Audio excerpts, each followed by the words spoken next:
Christian, kamu masuk Islam nanti saja setelah umur 21 tahun. Nah, sekarang kamu non-muslim aja dulu. Saya bilang tidak bisa. Selamat datang di Rukun Podcast.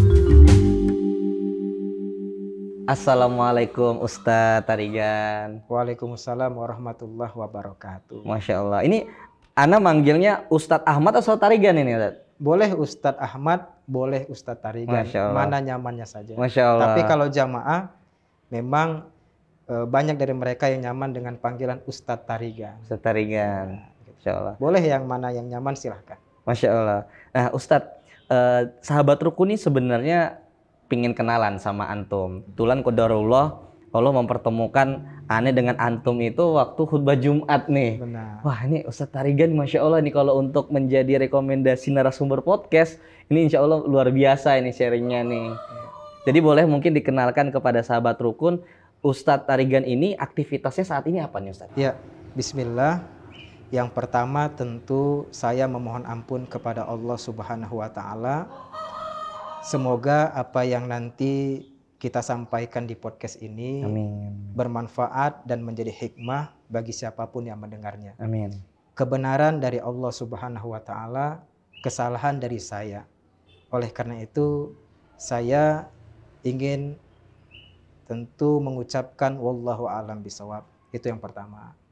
Nah, selanjutnya untuk kegiatan saat ini tidak jauh dari kegiatan dakwah. Karena memang seperti yang antum tahu sendiri, saya backgroundnya mantan non-muslim.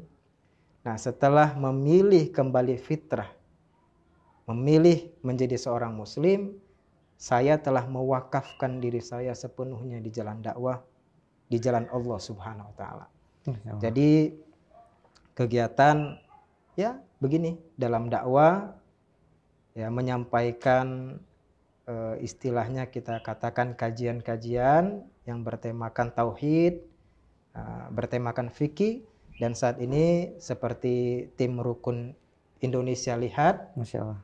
Di sini kita sedang membangun pesantren penghafal Al-Quran. Masya Allah. Begitu. Ini luar biasa nih, kita sangat senang bisa silaturahmi ke pesantren yang insya Allah ini menjadi salah satu tempat dan wadah yang kebermanfaatan luar biasa nih. Amin Allah. Karena mencetak para penghafal Al-Quran nantinya. Amin nih, Masya Allah. Allahumma Ustaz. amin. Nah cuma memang yang cukup unik ketika kita bertemu pertama kali saat waktu khutbah Jumat yang sempat antum sampaikan tadi, bahwasanya antum ini sebelumnya itu non muslim. Benar. Yang akhirnya mewakafkan diri di jalan dakwah. Itu gimana ceritanya Ustadz? Dari yang latar belakangnya bahkan tidak mengetahui terkait Islam, itu pada akhirnya mau untuk hijrah secara keyakinan Ustadz? Pertama tentu ingin saya sampaikan bahwa saya itu lahir dari keluarga non-muslim yang taat. Bapak saya itu adalah pemuka agama non-muslim di Tanah Karo, Sumatera Utara. Saya anak keempat dari 6 bersaudara. Atas izin Allah, saya diasuh oleh orang tua angkat. Oke. Dengan perjanjian, saya boleh diasuh oleh orang tua angkat ini. Orang tua angkat ini boleh mengasuh saya, membesarkan saya dengan syarat pertama, saya harus dinamakan Kristen. Oke, karena memang keluarga dan lingkungan non-muslim. Ya, benar. Kemudian orang tua angkat ini harus berjanji bahwa saya akan mereka jadikan menjadi pemuka agama non-muslim. Oh, artinya sudah mau dididik sebagai Benar. kadernya ya? Jadi sudah ada perjanjian dan ketetapan itu dari orang tua kandung ke keluarga angkat. Agar mereka boleh membawa saya. Dan ini informasi, keluarga kandung dengan keluarga angkat saya itu masih keluarga. Masih dalam lingkungan keluarga. Oh oke. Dan lokasinya juga jauh atau dekat Ustadz? Masih sama-sama di Sumatera Utara. Oke. Nah, akhirnya keluarga angkat saya ini menyanggupi syarat tersebut dan di bawahlah saya.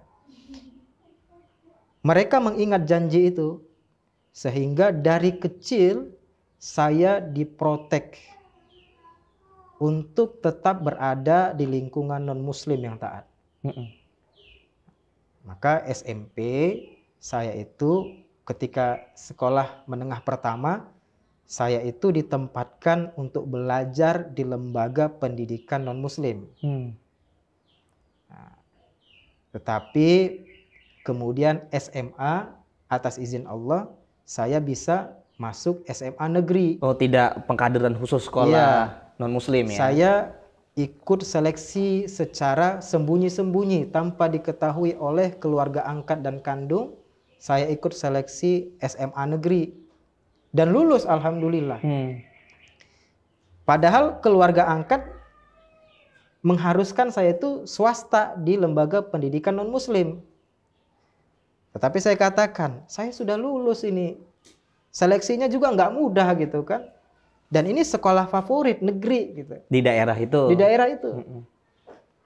Akhirnya keluarga angkat ini diskusi dengan keluarga kandung. Bagaimana nih si Christian sudah lulus seleksi SMA negeri. Padahal seharusnya kita ingin memprotek dia di lingkungan non-muslim. Dia harus sebenarnya di sekolah lembaga non-muslim gitu kan. Akhirnya keluarga kandung mengatakan, ya sudah, gak apa-apa. Biarkan si Christian itu di lembaga pendidikan umum. SMA swasta, SMA negeri umum. Nah, di SMA negeri itulah saya bertemu dan berteman dengan teman-teman yang beragama muslim. Sebelum sampai ke sana, ini saya informasikan juga di podcast ini, saya dulu ketika diasuh oleh orang tua angkat atau keluarga angkat, saya itu tidak terima sebenarnya ketika tahu ya, saya diasuh orang tua angkat. Saya tidak terima. Kenapa saya diasuh orang tua angkat? Kenapa nggak kandung sendiri? Kenapa gitu? tidak orang tua kandung kan gitu? Tidak terima gitu. Dan sekarang baru saya menyadari kenapa Allah mengizinkan saya diasuh oleh orang tua angkat. Ternyata agar saya menjadi jalan agar orang tua angkat saya itu kembali di jalan Allah. Supaya mereka menjadi seorang muslim. Artinya muslim juga, 1 tahun setelah saya masuk Islam, keluarga angkat saya pun ikut menjadi muslim. Alhamdulillah. Tinggal memang keluarga kandung. Tetapi alhamdulillah keluarga angkat yang membesarkan saya atas izin Allah telah ikut menjadi seorang muslim. Allahu Akbar. Allahu Akbar. Dan itu waktu itu pindah dari keluarga kandung ke angkat itu usia berapa? Ketika masih bayi. Ketika belum diberi nama. Masya Allah. Jadi memang kan ada kondisi di mana keluarga angkat saya ini memang mengharuskan mereka mengangkat anak. Gitu. Nah, kita kan tidak bisa cerita lebih jauh. Tapi intinya adalah saya dibawa oleh mereka dan keluarga angkat ini masih saudara.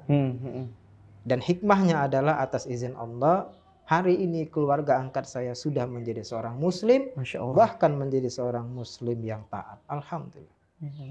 Seperti itu. Dan akhirnya ketika saya masuk SMA negeri, disitulah saya mengenal Islam, mengenal teman-teman yang beragama Islam, sehingga akhirnya nanti kita sampaikan lebih jauh lagi. SMA negeri inilah yang menjadi pintu pertama saya untuk melihat ternyata Islam itu tidak seperti yang diberitakan oleh orang-orang yang seagama saya dulu. Seperti apa yang selalu Ustadz Tarigan tahu dan ketika melihat di SMA itu ternyata nggak seperti ini? Melanjutkan, saya masuk SMA negeri atas izin Allah dan berteman dengan orang-orang muslim. Jadi ketika saya berteman dengan orang-orang muslim itu, kalau pada umumnya anak-anak ya kelas 1 SMA, kelas 2 SMA, kelas 3 SMA, apalagi kelas 3 SMA itu kan sweet 17 ya. Pada umumnya mereka kan berbicara tentang fun, kesenangan, kita mau kemana gitu. Tetapi berbeda dengan saya. Ketika SMA itu, inilah hidayah dari Allah kepada saya. Entah kenapa saya itu terdorong, termotivasi untuk banyak bertanya kepada orang Islam, teman-teman saya yang muslim. Saya ingin bertanya kepada mereka bagaimana Islam yang sebenarnya. Misalnya, bagaimana sih cara sholat orang Islam? Sudah nanya soal sholat itu berarti? Sudah nanya. Mengapa orang Islam itu sujud kalau ke arah Ka'bah gitu ya? Kalau saya dulu kan dengarnya orang Islam itu sujud ke arah batu. Kenapa sih orang Islam itu sujud ke arah Ka'bah 5 waktu gitu kan? Nah, kemudian mengapa sih orang Islam itu haram makan daging babi? Lalu bagaimana sih kitab Al-Quran? Karena saya dengar ketika itu saya sampaikan kepada mereka Al-Quran mengajarkan terorisme. Alhamdulillah, satu pun tidak ada yang bisa jawab. Kan gitu. Kirain pada bisa jawab. Nggak bisa jawab. Bayangin kan, usia seorang muslim 17 tahun ditanya dengan pertanyaan berat seperti itu, nggak ada yang bisa jawab. Nggak, pertanyaannya kenapa juga Ustadz waktu itu sudah bertanya sampai detail itu. Itulah hidayah dari Allah. Karena selama ini saya mendengarkan bahwa Islam itu diberitakan teroris. Islam itu ya makanan yang enak kok nggak dimakan sih? Ya, mohon maaf kan, daging babi kan enak bagi sebagian kalangan kita kan. Ya saya kalau ditanya daging babi enak karena saya pernah makan. Kalau antum jelas nggak tahu rasanya kan. Sepertinya enak tapi saya haram untuk itu haram kan. Nah saya pernah merasakan enak. Nah kenapa Islam mengharamkan? Nah, gitu. Lalu saya lihat orang Islam itu kalau kita lihat di gambar itu sujud kemana? Ke Ka'bah. Ka'bah itu apa? Batu kan gitu. Jadi itu pertanyaan-pertanyaan yang sebenarnya saya sudah biasa mendengar. Tetapi anak 17 tahun seorang muslim tentu tidak siap dengan pertanyaan itu. Betul, setuju. Sehingga atas izin Allah mereka pun mengarahkan saya kepada seorang ustadz. Ya, semoga ustadz ini hafizahullah ta'ala, Allah berikan kesehatan, kelapangan rizki, dan keberkahan usia dan ilmu. Amin. Nama beliau Ustadz Sudirman Latsa. Nah, Ustadz Sudirman Latsa ini paham benar Al-Quran. Jelas dia seorang ustadz. Tetapi yang luar biasa, dia paham Bible. Masya Allah. Secara luas. Bahkan melebihi saya ketika itu. Saya non-muslim. Tetapi Ustadz ini lebih paham kitab saya ketika itu.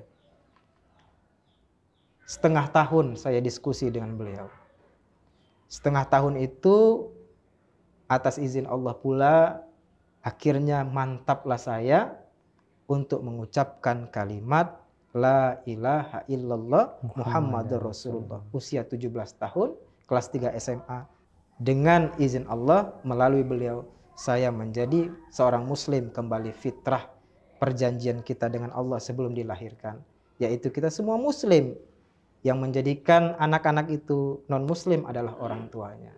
Alhamdulillah Allah izinkan saya kembali fitrah. 6 bulan ya Ustaz? 6 bulan. Itu kan ada pertanyaan apa saja diskusinya. Iya. Kira-kira ada berapa pertanyaan itu biasanya kipunya itu kan? Setengah tahun itu tentu tidak cukup ya di podcast yang 1 jam, 2 jam tidak cukup. Maka hanya beberapa saja kita sampaikan di sini. Apa yang paling menyentuh, Ustaz? Ya, jadi setengah tahun itu tidak hanya membicarakan Islam, tetapi juga bagaimana beliau mencerahkan saya tentang agama saya ketika itu, non-muslim. Tapi itu tidak kita sampaikan di sini.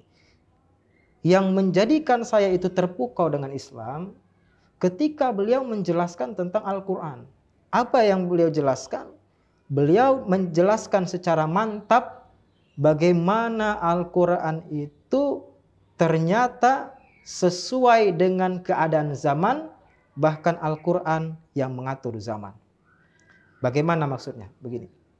Dulu zaman dikenal dengan zaman sastra. Pujangga ya. Benar, orang mengagung-agungkan sastra, puisi, pantun, segala macam. Dan Al-Quran adalah kitab yang berisikan sastra yang paling indah. Paling tinggi, paling indah. Ya, misalnya surat Al-Ikhlas, Qul huwallahu ahad, Allahus samad, lam yalid wa lam yulad wa lam yakul lahu kufuwan ahad. Surat An-Nas, Qul a'udzu birabbin nas, malikin nas, ilahin nas, min syarril waswasil khannas, alladzi yuwaswisu fi sudurin nas, minal jinnati wan nas. Indah sekali. Formulasinya seperti formulasi pantun kita katakan dulu. Tetapi Al-Quran sungguh bukan formulasi yang dibikin oleh manusia. Dan Al-Quran itu bukan kitab sastra, Al-Quran itu kitab suci. Tetapi kemudian kalau kita bicara sastra, Al-Quran adalah nilai sastra yang paling indah. Saya terpukau ketika itu. Kemudian beliau melanjutkan, setelah zaman sastra, orang mengagungkan kisah. Iya. Ya kan? Kisah, cerita gitu kan. Dan Al-Quran kembali menunjukkan eksistensinya. Al-Quran sesuai zaman dan Al-Quran yang mengatur zaman. Ketika membuka Al-Quran, banyak kisah-kisah di situ. Yeah.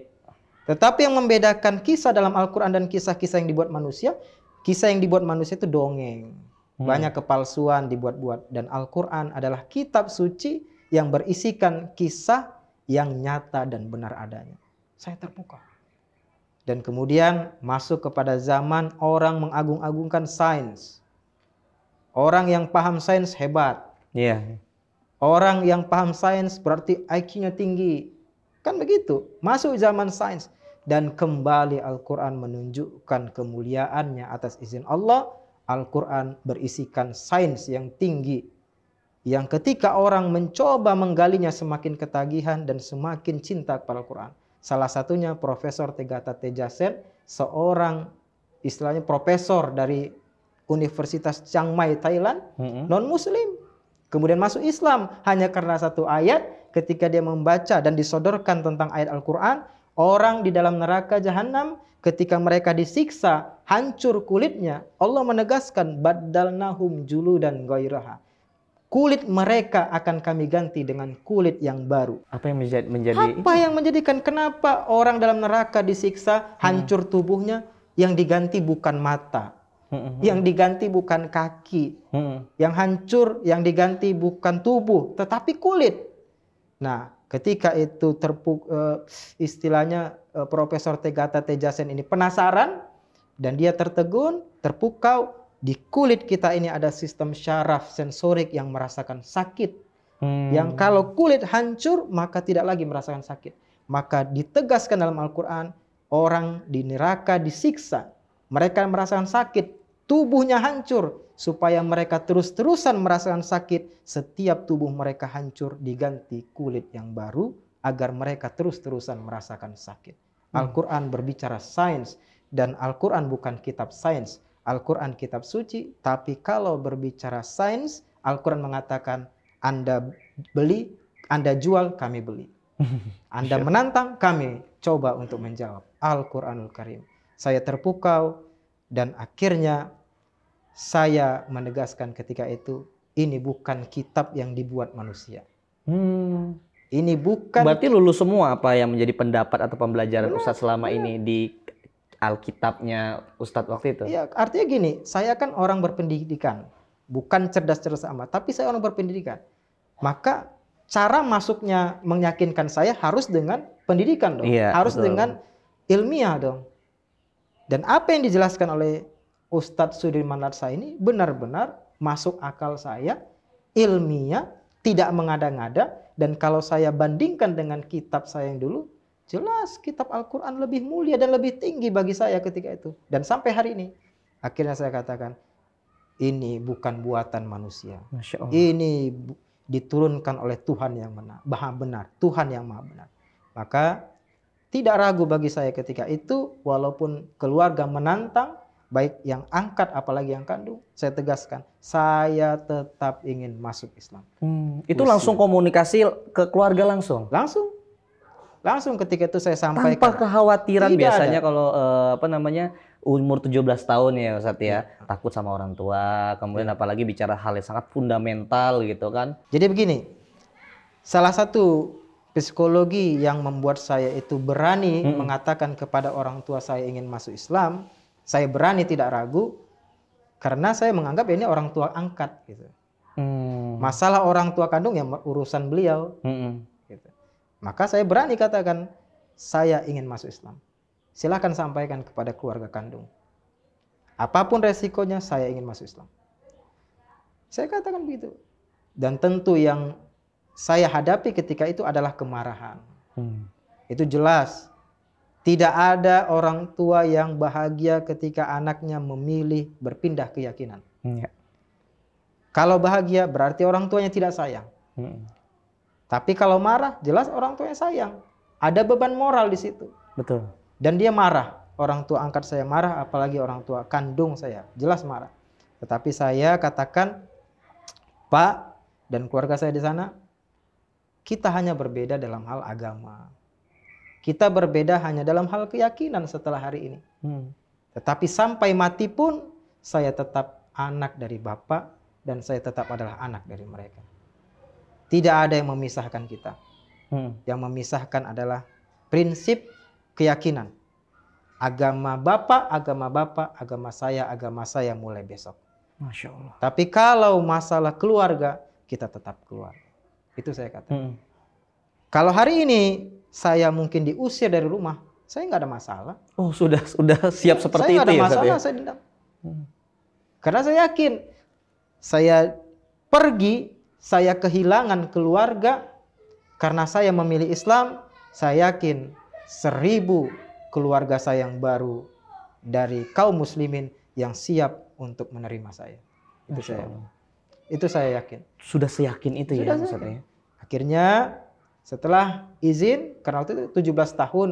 17 tahun di Indonesia, kalau berpindah keyakinan harus izin orang tua, tanda tangan. Iya. Maka tanda tanganlah keluarga.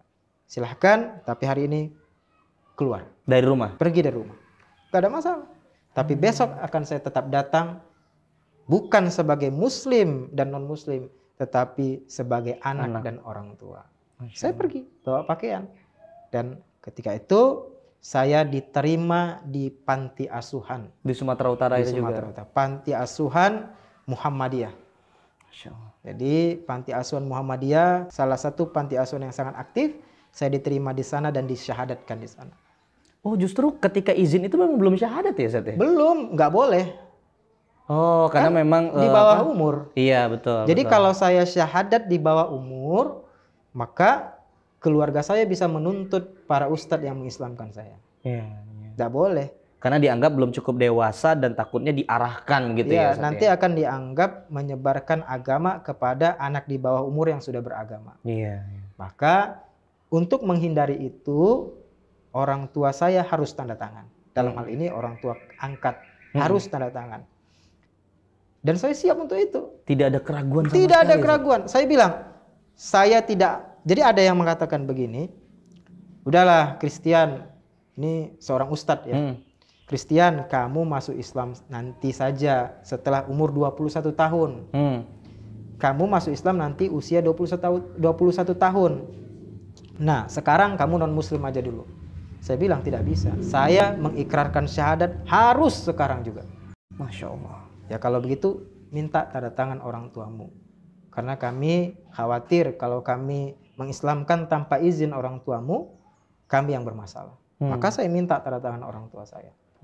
Alhamdulillah atas izin Allah diizinkan walaupun resiko seperti itu. Dan setelah 1 tahun masuk Islam, itulah dakwah bil hal ya, akhlak. Jadi ini saran juga kepada teman-teman saya yang mu'alaf lainnya. Kalau ingin kepada keluarga jangan langsung keras, gujruk-gujruk. Islam begini, Kristen begini, jangan begitu. Islam begini, non muslim begini, jangan begitu. Sampaikanlah akhlak yang baik, sampaikan Anda benar-benar sudah menjadi lebih baik ketika sudah menjadi Islam. Begitu yang saya tunjukkan kepada orang tua angkat. Saya pulang ke rumah, saya dulu pulang 1 tahun setelahnya. Iya, sering setelah saya masuk Islam setiap hari saya pulang. Oh. Ya, tapi tidak tinggal di situ, tidak tinggal di situ. Saya kan tinggal di panti asuhan Muhammadiyah. Tapi setiap hari saya datang. Saya datang tidak tangan kosong. Bawa buah, bawa cemilan. Tapi bawa komunikasinya gimana itu, Ustaz? Waduh. Iya, dia cuek. Oh. Saya datang, kadang nggak ada di rumah, ya saya tungguin. Dia pulang, saya salam. Yang menjadi pembeda adalah ketika dulu sebelum masuk Islam, saya salam biasa saja jabatan. Tetapi ketika sudah menjadi muslim, saya tunjukkan akhlak yang lebih tinggi dari sekedar salam tangan. Saya cium tangannya. Kaget dia. Loh, kenapa kau cium tangan saya? Tangan bapak gitu kan. Ini akhlak. Karena tangan bapak lah yang sudah menafkahkan saya sampai besar. Kaget dia. Karena dulu saya tidak pernah cium tangannya. Setiap saya datang cium tangan. Saya bawa oleh-oleh. Akhirnya lah suatu waktu dia tanya, bagaimana Islam itu? Kenapa kamu luluh ya? Iya, kenapa Artinya ingin tahu lah ya, ingin tahu. Kenapa kamu kok betah banget dalam Islam? Iya. Nanti kamu jadi teroris katanya. Saya sampaikanlah singkat, walaupun sebenarnya perjalanan panjang. Salah satu yang saya sampaikan adalah Islam bukan agama teroris. Kalau kita lihat Islam, lihatlah Islam dari orang Islamnya. Dan tidak hanya sekedar orang Islamnya, tetapi lihatlah dari Al-Qur'annya.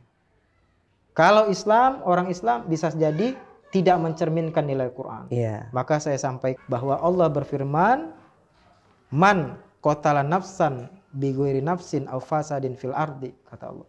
Siapa yang membunuh satu orang yang orang ini tidak ada salah, maka kata Allah, dia bagaikan membunuh seluruh manusia ini dosanya. Itu Islam. Islam tidak mengajarkan terorisme. Pelan-pelan tapi pasti saya sampaikan tentang kebenaran Islam. Berarti pertanyaan mulai menambah itu. Mulai bertambah. Berdasarkan pertama kali itu adalah ingin tahu. Dan kelamaan sampailah kebenaran itu kepada hatinya. Dan saya tentu juga berdoa ya. Ya Allah, berikanlah hidayah kepada beliau ya Allah. Kepada bapak saya ini ya Allah. Walaupun dia bukan orang tua kandung saya, tetapi dia yang membesarkan saya Allah. Dari keringat dan air matanya saya merasakan, saya makan dari situ. Saya merasakan kasih sayangnya Allah. Ya Allah, kalau tidak orang tua kandung saya, mungkin berat bagi mereka masuk Islam. Paling tidak, orang tua angkat saya izinkan dia masuk Islam. Alhamdulillah, Allah jawab. Setahun kemudian bapak saya masuk Islam. Alhamdulillah. Dan hari ini, mereka mengatakan, bapak kamu itu luar biasa. Tidak pernah tinggal sholat 5 waktu di masjid. Alhamdulillah. Kemana-mana bersorban. Masya Allah. Pakai gamis, pakai jubah kemana-mana. Meskipun di lingkungan itu kebanyakan non-muslim. Ya kalau di sana itu di kampung bapak saya 50-50. Oh, 50-50. Tetapi tetap bagaimana moralnya, istilahnya mentalnya bertahan dari orang-orang non-muslim yang dulu teman dia. Satu rumah ibadah yang dia. Dia kemudian menunjukkan keislamannya, identitasnya. Dia pakai peci, kopiah, dia pakai sorban, dia pakai jubah. Itu menunjukkan bahwa Masya Allah, begitu kuat iman Islam itu sudah tertancap di hati. Dan saya bahagia, Alhamdulillah. Apa pertanyaan yang paling mengena kalau dari sisi Bapak ke Antum, Ustaz? Jelas tentang ketuhanan. Tentang ketuhanan. Ya, jelas tentang ketuhanan. Dia orang terpelajar. Sedikit banyak dia juga logikanya ada. Nalar dan hal-hal ilmiah itu masuk di pikirannya kalau kita jelaskan secara masuk akal dan ilmiah. Tentu semua itu atas izin Allah, juga karena doa saya juga kan berdoa semoga bapak saya ini dapat hidayah. Jadi tentang ketuhanan, ya mungkin kita tidak bisa sampaikan di sini, tapi tentang ketuhanan itu benar-benar meruntuhkan prinsip dia selama ini. Ternyata benar bahwa Tuhan kita adalah Allah yang Esa. Masya Allah. Kalau dari kakak-kakak kandung itu kenal sama Antum, Ustaz? Iya. Jadi saya di WhatsApp itu ada grup keluarga kandung. Oh, udah bergabung nih? Jadi sejak SD diperkenalkan dengan keluarga kandung. Dibawa, inilah abangmu, inilah kakakmu. Dan menariknya adalah dengan salah satu ipar, istilahnya abang ipar ya. Kakak saya itu menikah dengan seorang pemuka agama di Pematang Siantar. Pemuka agama juga. Jadi memang beliau ahli bahasa Ibrani. Wow. Ya saya diskusi dengan beliau. Hampir setiap minggu kami diskusi tentang lintas agama. Tentu dengan cara yang elegan ya. Bukan kebencian ya. Tetapi ya diskusi santai tetapi berbobot. Dan lucunya, ini sedikit ya tambahannya. Selamat datang di Rukun Podcast.